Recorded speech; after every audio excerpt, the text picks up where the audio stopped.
Hello everyone, welcome to my channel.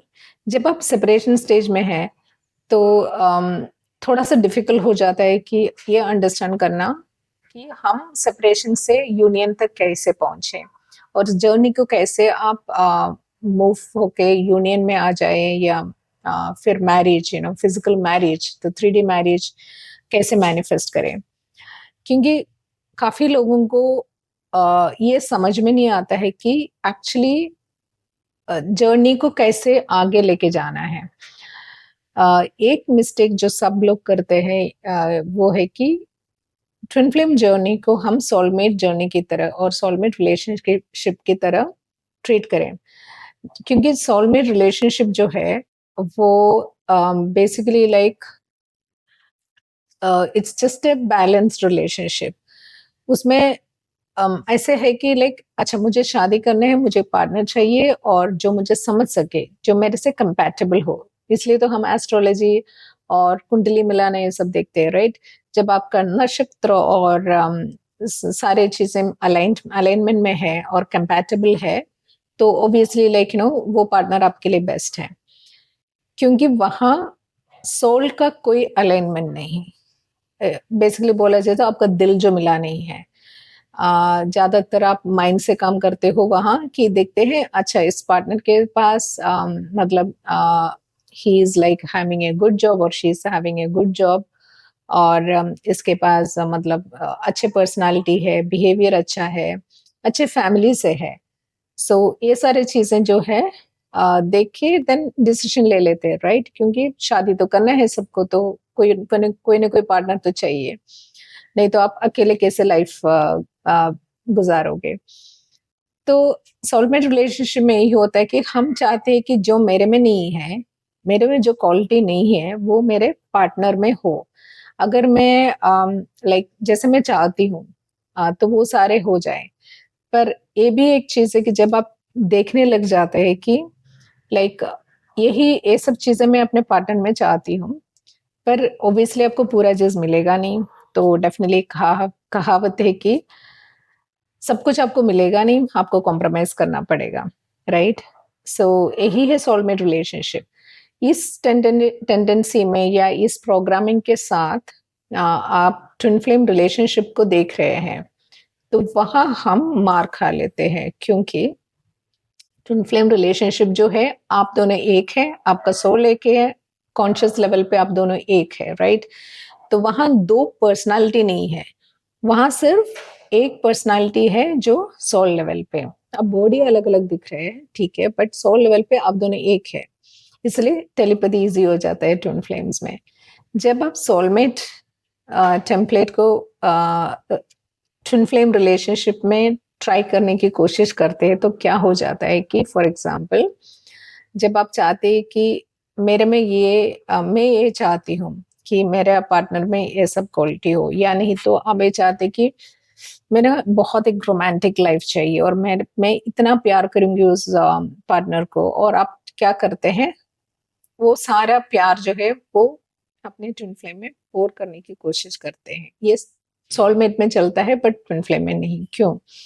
जब आप वो प्यार सारा आप किसी और को दे रहे हैं, मतलब आपके ट्विन फ्लेम को दे रहे हैं, तो क्या हो जाता है कि वो रिसीव नहीं कर पाते। क्यों? क्योंकि आप खुद को खाली करके आपका जो सब कुछ है वो दे रहे हैं। तो क्या होता है कि जब आप दे रहे हैं तो because when you are empty, आप जब आप खुद को एम्प्टी कर रहे हैं, तो इवेंचुअली उनको भी वही फ़ील होता है, क्योंकि वो भी एम्प्टी हो रहा है वहाँ, क्योंकि आप दोनों एक है। तो जैसे एम्प्टी हो रहा है तो वो कैसे रिसीव करें?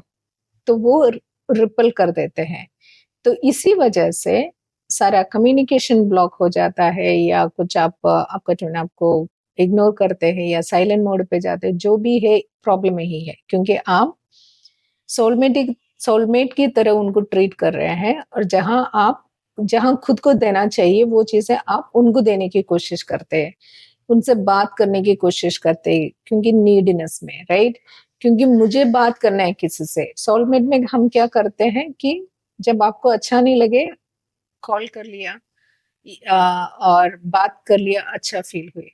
पर ये ट्विन फ्लेम के साथ करने लग जाते हैं तो वो ऑपोज़िट में रिपल कर देते हैं, क्योंकि आप जहां भी आप खुद को एम्प्टी करके उनको देने की कोशिश करोगे तो इट्स नॉट गोना वर्क। सो ये प्रॉब्लम यही हो जाती है, जो प्रोग्रामिंग है अपना, जो बचपन से सुन के आए हैं, देख के आए हैं, इसको चेंज करना थोड़ा सा टफ हो जाता है। इसलिए twin flame journey normally dramatic and traumatic हो जाता है, क्योंकि आप उस प्रोग्रामिंग के बेसिस पे इसको डील करने की कोशिश करते हैं। तो the only thing what you can do is खुद को चेंज करना। इसलिए ट्विन फ्लेम आपके लाइफ में ट्रांसफॉर्मेशन एंड चेंज की तौर पे आते हैं, क्योंकि उनकी एनर्जी जो है आपको मजबूर करेंगे कि खुद को चेंज करने का, राइट? क्योंकि आप उस प्रोग्रामिंग और उस पैटर्न के साथ डील नहीं कर सकते, तो आपके पास कोई ऑप्शन नहीं है इसके चेंज करने के अलावा। तो इसीलिए हीलिंग इज वेरी इंपॉर्टेंट। जब आप अपने पैटर्न चेंज करोगे, हील करोगे, वहां चॉइसेस लेंगे, then things will start working in this journey. तो जब आप सोल तो काफी टाइम ये भी हो जाता है कि हम अनजाने में फिर से सोलमेट टेम्पलेट लेके आते हैं, मतलब सोलमेट की तरह डील करने की कोशिश करते हैं, पर दैट इज ओके, क्योंकि हो जाता है, क्योंकि इतने सालों की जो पैटर्न है, प्रोग्रामिंग है, तो टाइम लगता है उसको चेंज करने में। तो इस केस में आपको रियली अंडरस्टैंड करना पड़ेगा कि सोलमेट रिलेशनशिप का डिफरेंस क्या है, ट्विन फ्लेम रिलेशनशिप का डिफरेंस क्या है। खुद को एजुकेट करना बहुत ज़रूरी है। खुद को अवेयरनेस लाना ज़रूरी है कि आप कैसे खुद में प्रेज़ेंट रहें, खुद को कैसे कंप्लीटनेस में लाएँ।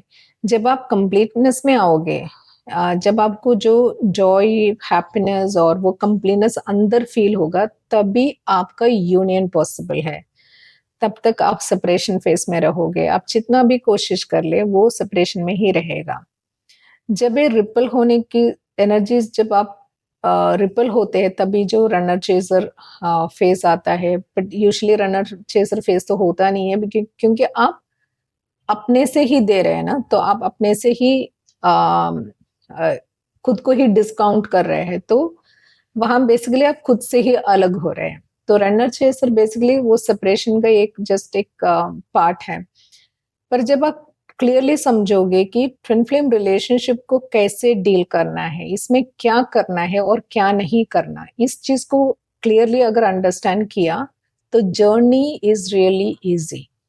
क्योंकि यहाँ आपको किसी दुनिया को चेंज नहीं करना है, किसी दूसरे को चेंज नहीं करना है, लोगों को चेंज नहीं करना है, किसी को भी चेंज नहीं करना, इवन आपके ट्विन फ्लेम को भी चेंज नहीं करना। सिर्फ आपको खुद को चेंज करना है, क्योंकि आपके हाथ में है, ये आपके चॉइस में है, आपके पावर में है, जो आप कर सकते हो।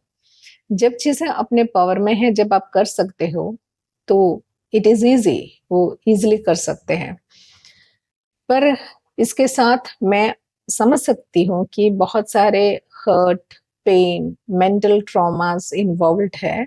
बट अगर वो चीजें आप फेस नहीं करोगे, तो कैसे आप उस लेवल के प्यार को हैंडल करने की मजबूती आएंगे आप में? नहीं ना।